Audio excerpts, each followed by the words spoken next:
नमस्कार। बीए प्रथम वर्ष भूगोल की कक्षा में आप सभी का स्वागत है।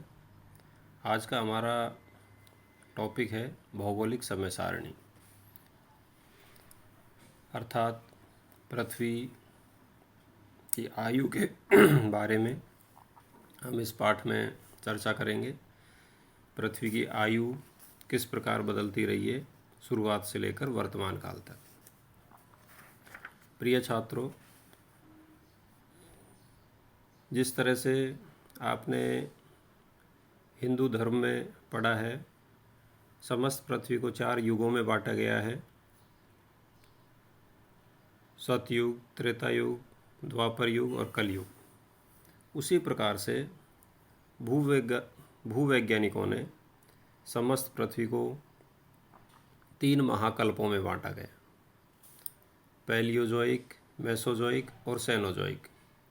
इन महाकल्पों को छोटे उपखंड अर्थात कल्पों में विभाजित किया गया है, इनकी आयु और इन कल्पों में हुई महत्वपूर्ण घटनाओं के आधार पर। इस बारे में अलग अलग भूगोलवेत्ताओं के अलग अलग प्रकार के मत हैं। हम सभी भूगोलवेत्ताओं के मतों का यहाँ पर अध्ययन करते हैं। तो सबसे पहले अपन देखते हैं कि पृथ्वी पर जो सबसे प्रथम युग था उसे कहा जाता है प्री कैम्ब्रियन युग। इस प्री कैम्ब्रियन युग की जो आयु है वो लगभग है 60 करोड़ वर्ष पूर्व। 60 करोड़ वर्ष पूर्व से पहले की जो भी घटनाएं पृथ्वी के धरातल पर घटित हुई हैं उन सभी को प्री कैम्ब्रियन युग के अंतर्गत सम्मिलित किया गया है। इस युग में पृथ्वी पर जीवन का प्रारंभिक विकास हुआ। विभिन्न प्रकार की पर्वत निर्माणकारी घटनाएं यहाँ पर घटित हुई, जिनमें आपका महत्वपूर्ण है विंध्याचल और अरावली पर्वत का इसी काल में विकास हुआ। आगे आप पढ़ोगे प्लेट विवर्तन के बारे में, तो उसमें आप पैंजिया के बारे में पढ़ोगे तो पैंजिया का विखंडन प्री कैम्ब्रियन युग में ही प्रारंभ हुआ। प्री कैम्ब्रियन युग के बाद आपके महाकल्प प्रारंभ होते हैं। तो जो पैलियोजोइक महाकल्प है, उस पैलियोजोइक महाकल्प का पहला जो कल्प था वो था कैम्ब्रियन कल्प। इस कैम्ब्रियन कल्प में समुद्र में जीवन के रूप में छोटे छोटे कीटों का विकास हुआ तथा रीढ़ विहीन जंतुओं का यहाँ पर उद्भव हुआ, जन्म हुआ।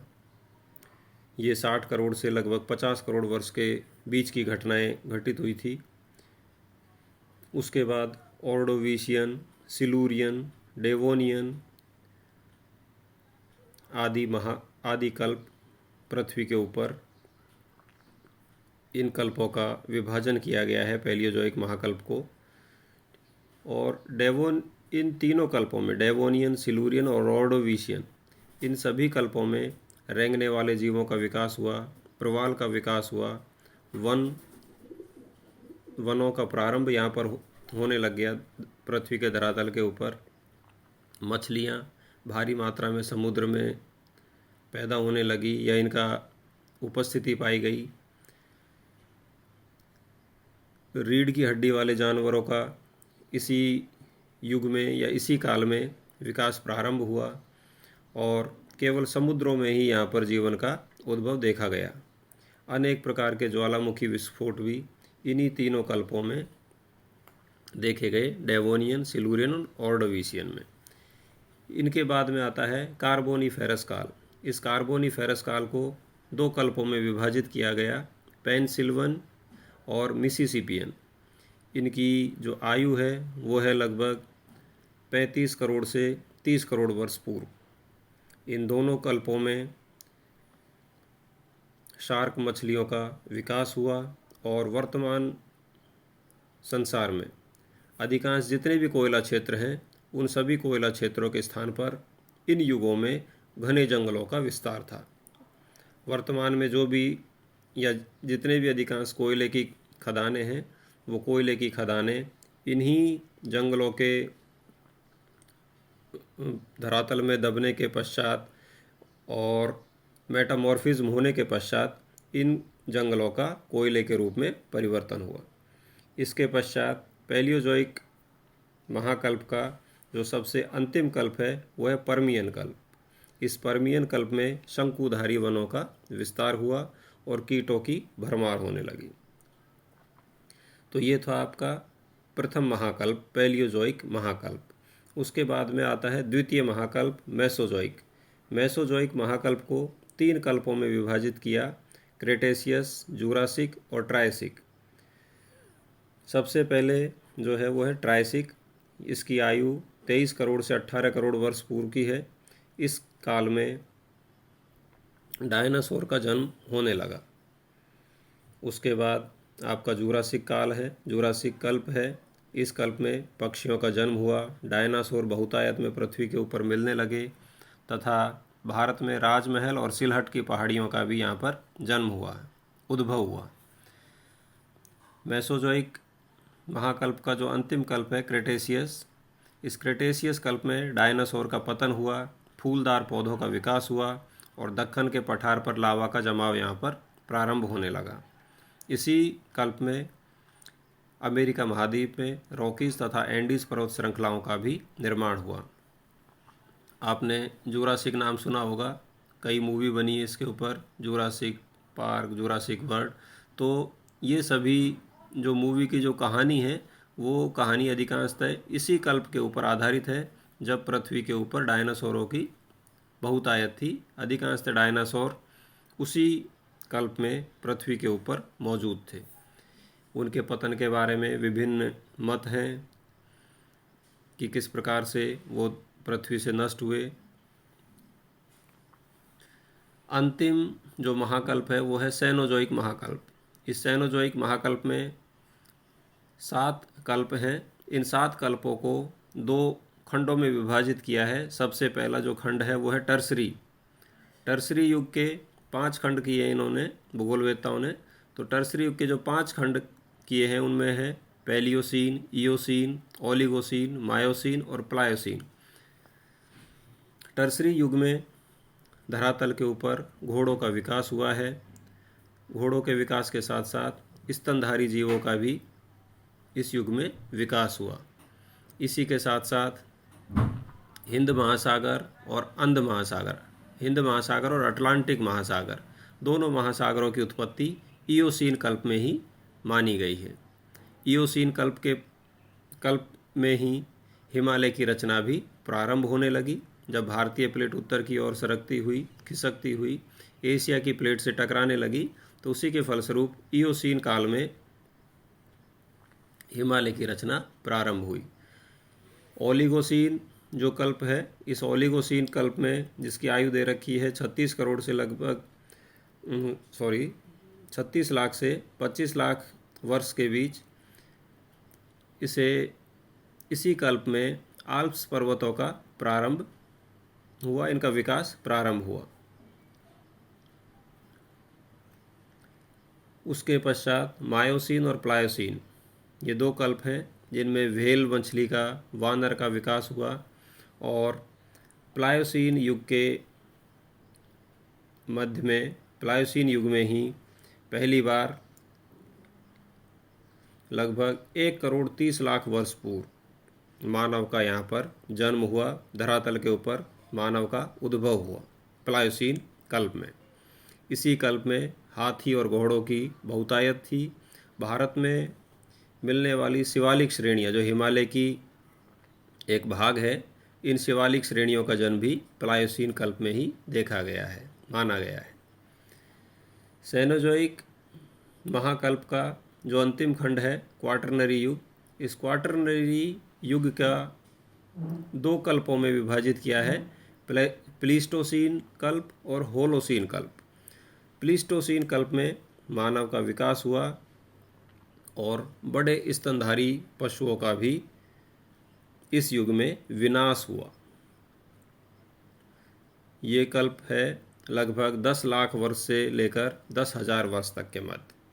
तो प्लीस्टोसीन जो कल्प है, इस कल्प में मानवीय सभ्यता का विकास हुआ और बड़े स्तनधारी जो भी जीव थे उन सभी जीवों की बहुतायत जो धरातल पर थी उस ज़माने में, वो धीरे धीरे कम होने लगी।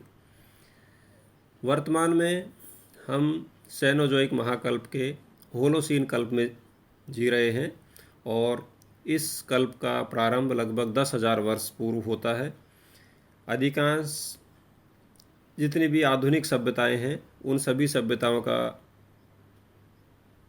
विकास और जन्म इसी युग की देन है। इसी युग में मानव ने अपना वर्तमान स्वरूप पाया है, हमारी सभ्यताओं ने वर्तमान स्वरूप पाया है।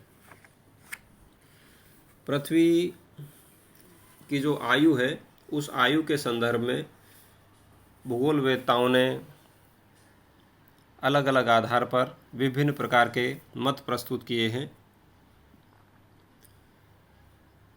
कुछ भूगोलवेत्ताओं का कहना है, जो वैज्ञानिक तथ्य भी है, कि तारे में ऊर्जा का मुख्य स्रोत हाइड्रोजन होता है। हाइड्रोजन के जलने से हीलियम में उसके रूपांतरण द्वारा तारे को ऊर्जा मिलती है। सूर्य द्वारा प्रति सेकंड लगभग 80 करोड़ टन हाइड्रोजन व्यय होती है तथा सूर्य की समस्त हाइड्रोजन व्यय होने में 4,700 करोड़ वर्ष लगेंगे, जो सूर्य का कुल जीवन काल है। गैमो के अनुसार अभी तक सूर्य ने केवल 6% हाइड्रोजन का व्यय किया है, अतः पृथ्वी की आयु लगभग 600 करोड़ वर्ष मानी गई है। इसी प्रकार जॉर्ज डार्विन ने चंद्रमा की ज्वारीय शक्ति के आधार पर पृथ्वी की आयु की गणना की है। पृथ्वी पर चंद्रमा के ज्वारीय प्रभाव के कारण पृथ्वी की परिभ्रमण गति में कमी आने लगती है। फलस्वरूप चंद्रमा पृथ्वी से दूर होता जा रहा है। डार्विन के अनुसार चंद्रमा 13 सेंटीमीटर प्रति वर्ष की दर से पृथ्वी से दूर होता जा रहा है। पृथ्वी से चंद्रमा की वर्तमान दूरी 3.86 लाख किलोमीटर है, जिसके आधार पर उन्होंने पृथ्वी की आयु की गणना लगभग 400 करोड़ वर्ष की है।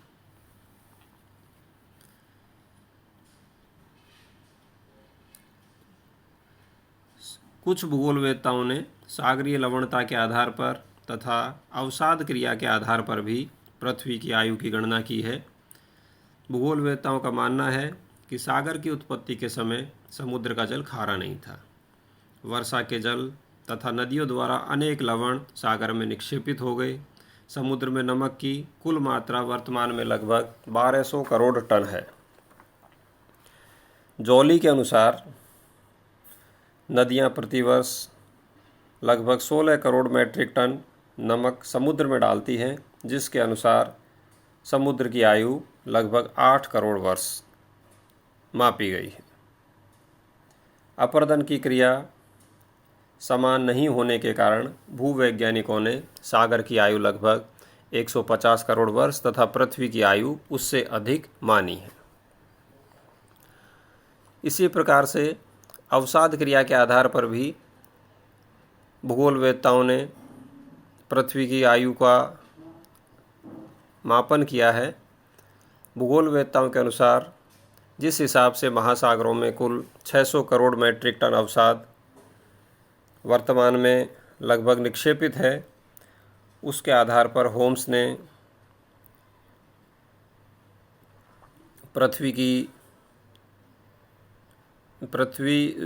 ने समुद्र में अवसादी शैलों की जो आयु है वो लगभग 130 करोड़ वर्ष निर्धारित की है तथा पृथ्वी की आयु इससे 2 गुनी मानी जा सकती है होम्स के अनुसार। पृथ्वी की आयु से संबंधित भारतीय मान्यताएं भी प्रचलन में हैं। भारत के जो प्राचीन ग्रंथ हैं जिनमें से एक प्रमुख है मनुस्मृति। मनुस्मृति तथा विष्णु पुराण के अनुसार भी पृथ्वी की आयु की गणना की है। मनुस्मृति का एक श्लोक है, निमेषा 10 याष्टो च काष्ठा त्रिज सुते कला त्रिज सुते कला मुहूर्त स्याद होक्षत्र तु तातव। इस श्लोक के अनुसार मनुस्मृति तथा विष्णु पुराण के अनुसार पृथ्वी की आयु लगभग 4 अरब 32 करोड़ वर्ष मानी गई है, जबकि रेडियो सक्रियता के आधार पर पृथ्वी की आयु लगभग 4 अरब 50 करोड़ वर्ष मानी गई है। तो हम कह सकते हैं कि प्राचीन जो भारतीय मान्यताएं थी उनके आधार पर तथा वर्तमान जो वैज्ञानिक तथ्य हैं उनके आधार पर पृथ्वी की जो आयु है वो लगभग समान है। इस प्रकार से आज के इस वीडियो में केवल इतना ही है कि पृथ्वी की आयु को 3 महाकल्पों में विभाजित किया गया है और इस टेबल के माध्यम से आपको ये दिखाया गया है कि इन 3 महाकल्पों की आयु कितनी रही है, इनका इस युग का जो स्थान है वो कितने वर्ष से कितने वर्ष के मध्य में रहा है। साथ ही इस युग में होने वाली महत्वपूर्ण जो घटनाएं हैं उन घटनाओं को भी इस टेबल के माध्यम से दिखाया गया है। आज के इस वीडियो में धन्यवाद। इतना ही, धन्यवाद।